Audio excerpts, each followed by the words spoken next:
At 1 a.m., my phone buzzed on the nightstand, lighting the room with a pale blue glow. I didn't jump at first. After 15 years of marriage, you learn which vibrations matter and which are noise. This one felt deliberate. The message was short, casual, almost bored. Don't wait for me tonight. No explanation. No apology. Just a period at the end, like a door clicking shut. My name is Graham. I'm 43. I work in logistics, steady hours, predictable pay, the kind of job that keeps a household running without drama. My wife, Eleanor, used to say she liked that about me. Said I was dependable. Said I made her feel safe. That night, staring at her text, I realized how strange it is to be dependable and still feel disposable. I sat up and looked around our bedroom. The lamp on her side was off. Her pillow was untouched.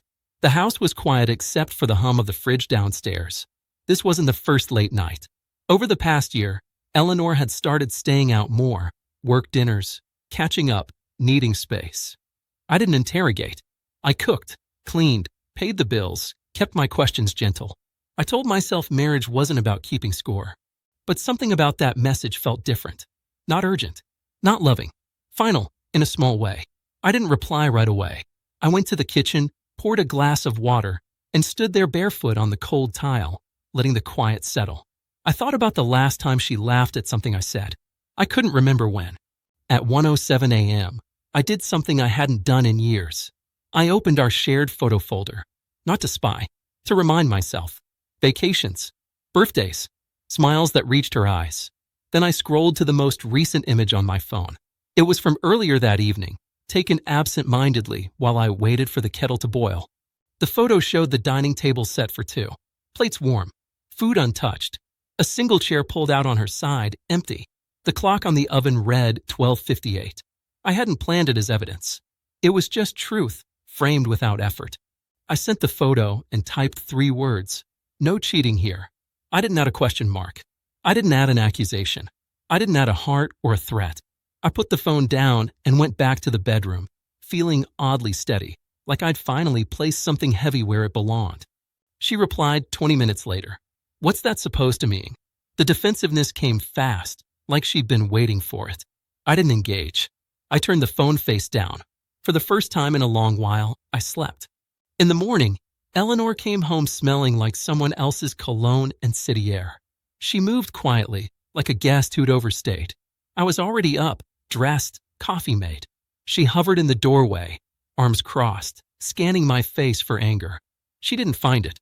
You really sent that? She asked. I sent a picture, I said, of my night. She scoffed. So now you're being passive-aggressive? I looked at her then, really looked. The way she braced for a fight she'd rehearsed. The way she needed me to explode so she could justify whatever came next. No, I said, I'm being accurate. That word landed heavier than shouting ever could. She started listing reasons. Long days. Pressure. Feeling trapped. Needing freedom. I let her talk. When she paused, waiting for my reassurance, I didn't give it. I asked one question. Do you want to be married to me? She didn't answer right away. Silence stretched between us, thick and telling. Finally, she said, I don't know. Something shifted then, cleanly. Not rage. Not heartbreak theatrics. Just clarity. I nodded. Okay, I said. Then we should act like adults. Her eyes widened. What does that mean? It means we stop pretending, I said. No more late-night ambiguity. No more shared finances without shared commitment. No more waiting. She accused me of being cold, of punishing her.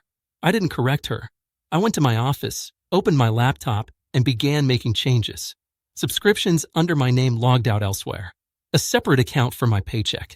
A calendar entry with a lawyer's number a friend had given me years ago, just in case. By evening, she was crying. Not about us. About inconvenience. About uncertainty. About how fast things had become real. I listened without fixing. I told her we'd talk through lawyers if she wanted space. She said I was forcing her hand. I said she'd already moved it. That night, I ate alone again. Same table. Same chair empty. But it felt different. I took another photo. I didn't send it. A week later, she asked if we could reset. I asked what that meant. She said more time. I said time without honesty is just delay. She called me unforgiving.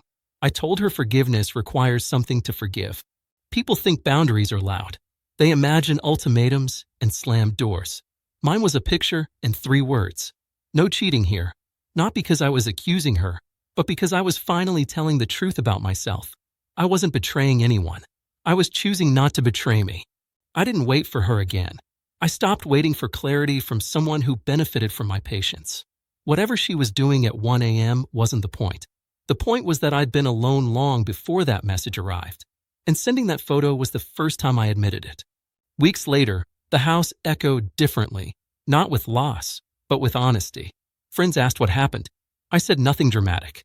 No cheating, no screaming, just a moment when I chose accuracy over hope. I learned that dignity doesn't announce itself. It arrives quietly, like sleep after a long night, when you stop waiting for someone who already left. And morning finally feels like morning again.